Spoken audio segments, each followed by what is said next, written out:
The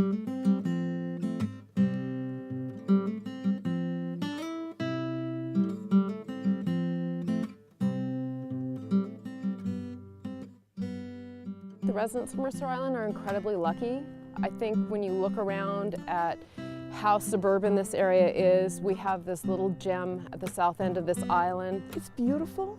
It's a wonderful place to be. I love coming here, walking, watching the birds. And people look to it as a setting where it's very accessible and at the same time has that feeling of seclusion and forested nature.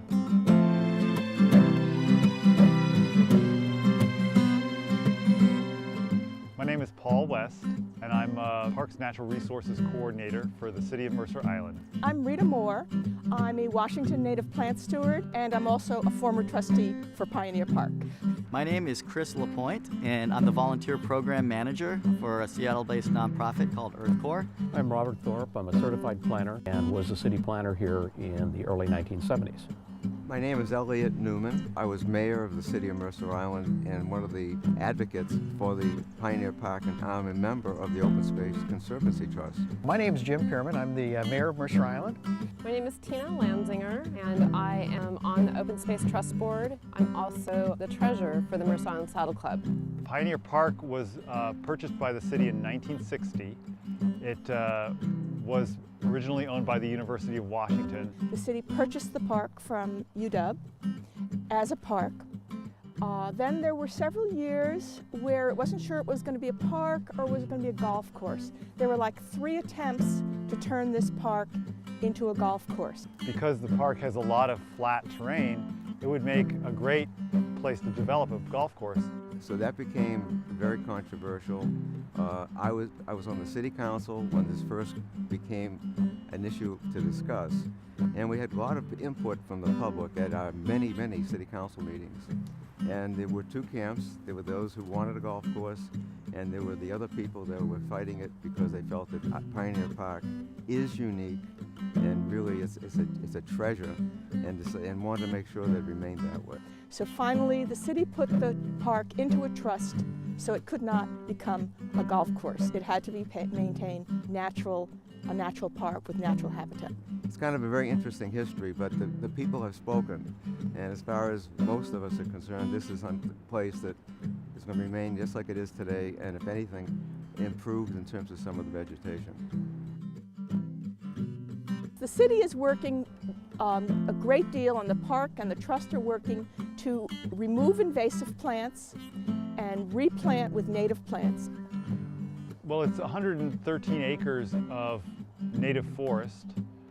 That's important for several reasons. One is it's habitat for all kinds of wildlife, both plants and animals. And there's a serious problem with reduction of habitat. I mean, all of our songbirds are at risk because there's so little habitat left. And that's why it's really important, like the various volunteer organizations that are doing the volunteer stuff, the Boy Scouts and the Corps, I think are very important. Overall, what EarthCorps does is environmental restoration. So we restore areas such as areas of public land, such as Pioneer Park.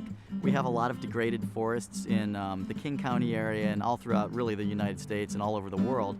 So what we're doing is we're kind of putting that balance into check a little bit more, removing the invasive plants that have invaded these particular forests and these particular parks, and planting native plants. Another reason why this park is important is because the trees also provide other environmental functions, like they trap air pollutants and they buffer storm runoff, and the soil absorbs water so that we don't have big flash floods in the streams on Mercer Island.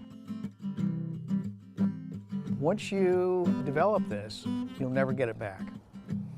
And what our community has again said, the value of an open space and keeping nature to allow us to enjoy nature as it is a very high value.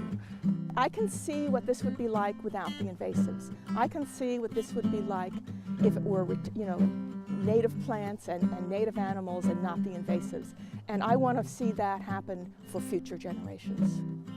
When you're working in the park and you're pulling out a piece of ivy or a piece of blackberry, and it just seems like an enormous task ahead of you.